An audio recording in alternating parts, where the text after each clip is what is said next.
കടുവയുടെ വാർത്തയിലേക്കാണ്. നേരത്തെ വണ്ടിപ്പെരിയാറിൽ നിന്ന് പിടികൂടിയ കടുവ ചത്തു എന്നുള്ള വാർത്തയാണ് ഈ നിമിഷം ഏറ്റവും പ്രധാനപ്പെട്ട വാർത്തയായി വരുന്നത്. ജോസിൽ സെബാസ്റ്റ്യൻ വിവരങ്ങളുമായി ചേരുന്നുണ്ട്. ജോസിൽ, എന്താണ് സംഭവിച്ചത്? വാർത്ത സ്ഥിരീകരിക്കാനായോ? വാർത്ത സ്ഥിരീകരിക്കാവുന്നതാണ്. നമ്മൾ നേരത്തെ തന്നെ ഇത്തരത്തിലൊരു സംശയം പ്രേക്ഷകരുടെ മുമ്പിലേക്ക് എത്തിച്ചിരുന്നു. കാരണം രക്ഷയുടെ ഭാഗമായിട്ട് ഇത്തരത്തിൽ ഈ ഉദ്യോഗസ്ഥർക്ക് വെടിവെക്കേണ്ടതായി വന്നു എന്നുള്ള കാര്യം നമ്മൾ നേരത്തെ തന്നെ റിപ്പോർട്ട് ചെയ്തതാണ്. ഏതായാലും അത് സ്ഥിരീകരിക്കുന്ന ഒരു ബൈറ്റാണ് ഇപ്പോൾ DFOയുടെ പറഞ്ഞത്. നമ്മളിപ്പോൾ നിൽക്കുന്നത് DFOയെ കാണുന്നതിന് വേണ്ടി പെരിയാർ ടൈഗർ റിസർവിന്റെ ഉള്ളിലാണ്. ഇവിടെ മൊബൈലിന് വളരെ പരിമിതമായ റേഞ്ച് മാത്രമാണ്. അതുകൊണ്ടാണ് ദൃശ്യങ്ങൾ അയക്കാൻ പറ്റാത്തത്. പുതിയ ദൃശ്യങ്ങൾ കടുവ ചപ്പ നടക്കുന്ന അടക്കമുള്ള. കാരണം ഇവിടെ ഇത്തരത്തിൽ വളരെ ധീരമായ ഒരു ദൗത്യമാണ് ഈ ദൗത്യ സംഘം ഇന്ന് ഏറ്റെടുത്തത്. വളരെ 15 മീറ്റർ അടുത്ത് പോയാണ് ഡോക്ടർ അനുരാജിന്റെ നേതൃത്വത്തിൽ ഈ കടുവയെ ഇന്ന് മയക്കുവടി വെച്ചത്. അതിനുശേഷം ഒരു 15 മിനിറ്റോളം അവർ വെയിറ്റ് ചെയ്തു. പക്ഷെ അനങ്ങാതെ കടന്ന കടുവ രണ്ടാമത്തെ ഒരു മയക്കുവടി കൊണ്ട് വെക്കാൻ ശ്രമിച്ചപ്പോഴത്തേക്കും ഇവർക്ക് നേരെ കുതിച്ചെത്തുകയായിരുന്നു. ഈ ഡോക്ടറെ രക്ഷിക്കുന്നതിന് വേണ്ടി മനു എന്ന് പറയുന്ന വാച്ചർ ഷീൽഡ് ഉപയോഗിച്ച് തടുത്തു. ആ ഷീൽഡ് തകർത്തു. ഒപ്പം തന്നെ രണ്ടാമത്തെ അടിയിൽ ഈ മനു എന്ന് പറയുന്ന വ്യക്തിയുടെ ഹെൽമറ്റ് തന്നെ തകർന്നു പോകുന്ന അവസ്ഥയുണ്ടായി. അത്രയ്ക്ക് ശക്തമായ പ്രകടനമാണ്. അതിനെ തുടർന്നാണ് ഇവരുടെ ജീവൻ രക്ഷിക്കുന്നതിന് വേണ്ടി 3 റൗണ്ട് വെടിവെക്കേണ്ടതായിട്ട് വന്നു. അങ്ങനെ കടുവ കത്തിരിക്കുകയാണ്. ഏതായാലും വളരെ കഴിഞ്ഞ കുറെ ദിവസങ്ങളായി ഈ മേഖലയിലെ ജനങ്ങൾക്ക് അത്രമേത്ത് മാത്രം ഭീതിജനകമായ ഒരു അവസ്ഥ സൃഷ്ടിച്ച് അവരുടെ വളർത്തുമൃഗങ്ങളെല്ലാം നഷ്ടപ്പെടുന്ന ഒരു സാഹചര്യമായിരുന്നു. അതിനെല്ലാം ഒരു പരിഹാരമാണ് ഇപ്പോൾ ഉണ്ടായിരിക്കുന്നത്. ഇപ്പോൾ DFO തന്നെ അത് സ്ഥിരീകരിച്ചിരിക്കുകയാണ്. പ്രധാനമായിട്ടും വനം വകുപ്പ് ഉദ്യോഗസ്ഥർ നടത്തിയ ഒരു ധീരമായ നീക്കത്തിനിടയിൽ അവരുടെ മനുഷ്യന്റെ ജീവൻ രക്ഷിക്കുന്നതിന് വേണ്ടി വെടിയുതിർക്കേണ്ടതായി വന്നു. കടുവ ചത്തിരിക്കുകയാണ്. തീർച്ചയായും ഗ്രാമ്പിയിലെ ജനങ്ങളെ കുറച്ച് ദിവസങ്ങളായി തന്നെ ആശങ്കയിലായിരുത്തിയ കടുവയായിരുന്നു ഇത്. കടുവ അവശനിലയിലായിരുന്നു എന്ന് തന്നെ നേരത്തെ തന്നെ DFO അറിയിച്ചതായിരുന്നു. ഇപ്പോൾ ഈ വനം വകുപ്പിന്റെ ഭാഗത്തു നിന്നുള്ള സ്ഥിരീകരണവും എത്തിയിട്ടുണ്ട്. ഈ നാട്ടുകാരുടെയൊക്കെ പ്രതികരണങ്ങൾ ലഭിച്ചു തുടങ്ങിയോ? ഇപ്പോൾ ഈ ടൈഗർ റിസർവിനകത്തോട്ട് സാധാരണ ജനങ്ങളെ കയറ്റി വിടുന്നതല്ല. ഇപ്പോൾ DFOയുടെ ബൈറ്റ് എടുക്കുന്നതിന് വേണ്ടി മാത്രമാണ് നമ്മളെ ഈ ഉള്ളിലേക്ക് കടത്തിയിരിക്കുന്നത്. ഇവിടെ ഈ ദൃശ്യങ്ങൾ അയക്കാൻ എന്നാൽ പരിമിതികളുണ്ട്. ഇവിടെ അത്തരത്തിലുള്ള റേഞ്ച് കാര്യങ്ങളൊന്നുമില്ല. ആകെ BSNL മാത്രമാണ് റേഞ്ച് ഉള്ളത്. BSNL സംസാരിക്കാനുള്ള റേഞ്ചിൽ മാത്രമാണ് ഇപ്പോൾ ടെലി തന്നുകൊണ്ടിരിക്കുന്നത്. ഏതായാലും മറ്റു പ്രതികരണങ്ങളിലേക്കൊന്നും പോകാൻ സാധിച്ചിട്ടില്ല. ഏതായാലും DFOയുടെ പ്രതികരണം വന്നിട്ടുണ്ട്. DFOയുടെ പ്രതികരണം ഇത്തരത്തിൽ സ്വയരക്ഷയ്ക്ക് വേണ്ടി അവർക്ക് മയക്കുവടി കൂടാതെ ഷൂട്ട് ചെയ്യേണ്ടതായി 3 റൗണ്ട് വെടിവെക്കേണ്ടതായിട്ട് വന്നു. അതിനെ തുടർന്ന് കടുവ ചത്തിരിക്കുകയാണ്. തുടക്കത്തിൽ കഴിഞ്ഞ ദിവസമൊക്കെ നമ്മൾ കണ്ടതാണ് ഈ വനം വകുപ്പിനൊപ്പം നാട്ടുകാരും ഈ കടുവയെ പിടികൂടുന്നതിനായി ഏർപ്പെട്ടിരുന്നു. എന്നാൽ കഴിഞ്ഞ ദിവസം അതിന് സാധിക്കാതെ വന്നതോടെ ഈ വനം വകുപ്പിന് നേരെ ജനങ്ങളുടെ പ്രതിഷേധങ്ങൾ ഉണ്ടായിരുന്നു. ആ ഒരു സാഹചര്യങ്ങൾ കൂടി മനസ്സിലാക്കി ഇപ്പോൾ ഈ കടുവ ചത്തു എന്നത് പ്രദേശത്തുകാർക്ക് തന്നെ വളരെ ആശ്വാസകരമായ ഒരു വാർത്തയായി കണക്കാക്കേണ്ടിയിരിക്കുന്നു. അത് തീർച്ചയായിട്ടും ഇത് ഈ ജനങ്ങളെ സംബന്ധിച്ച് വളരെ ആശ്വാസകരമാണ്.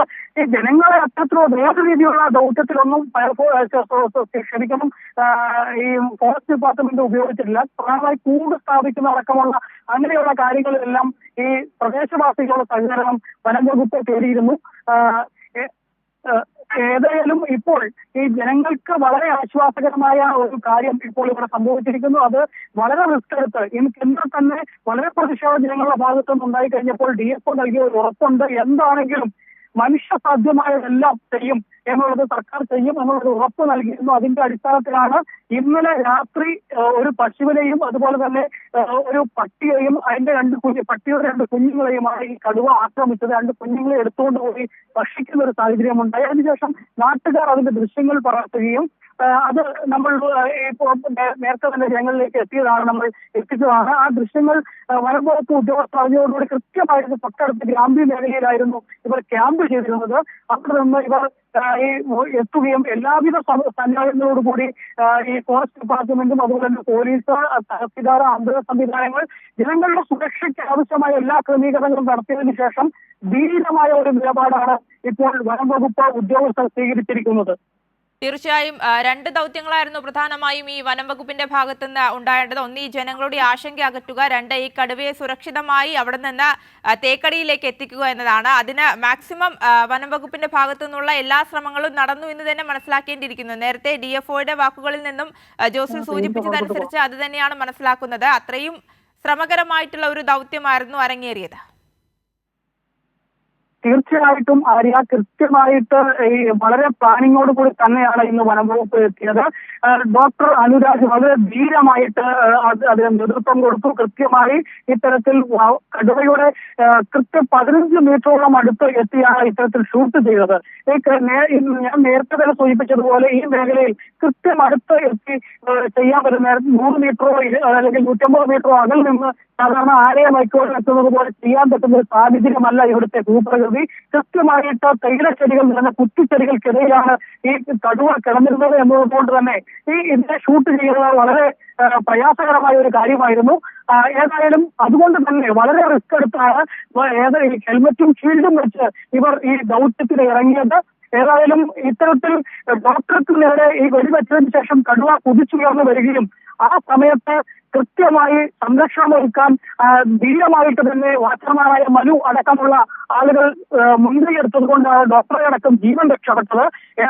കൃത്യമായിട്ട് ആ സമയത്ത് ഉചിതമായ തീരുമാനം തന്നെയാണ് വനം വകുപ്പ് ഉദ്യോഗസ്ഥർ, പ്രത്യേകിച്ച് വാച്ചർമാർ, ദൗത്യത്തിനിറങ്ങിയ ആളുകൾ ആദ്യ സംഘത്തിലുണ്ടായിരുന്ന മുൻപിലുണ്ടായിരുന്ന ദൗത്യ സംഘത്തിലുണ്ടായിരുന്ന 10 പേരാണ്. അതിന് തൊട്ടുപുറകിൽ 6 പേർ. അതിനുശേഷം മറ്റ് ജനങ്ങളെ നിയന്ത്രിക്കുന്നതിനും മറ്റുള്ള മറ്റ് സംവിധാനങ്ങളെല്ലാം കൃത്യമായി ഒരുക്കിയിരുന്നു.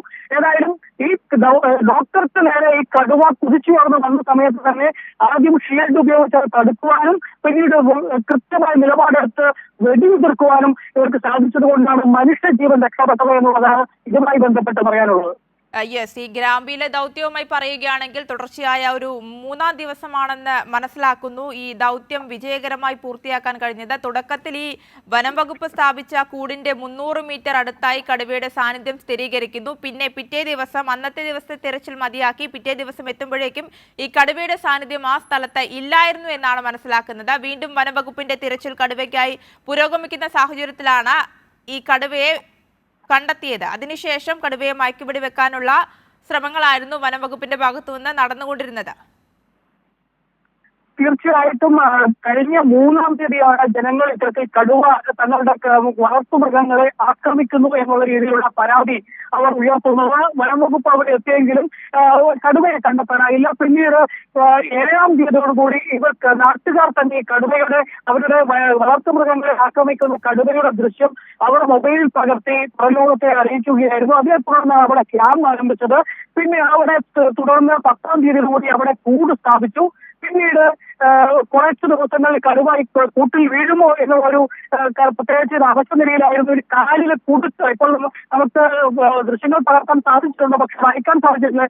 കാലിൽ ഒരു കുടുക്ക് മുറുകിയിരിക്കുകയായിരുന്നു. ആ കുടുക്ക് മുറിഞ്ഞ് അതിന്റെ കാല് ദൃഢമായ ഒരു അവസ്ഥയിലായിരുന്നു. അതുകൊണ്ടാണ് അത് അവസ്ഥ നിലയിലായത്.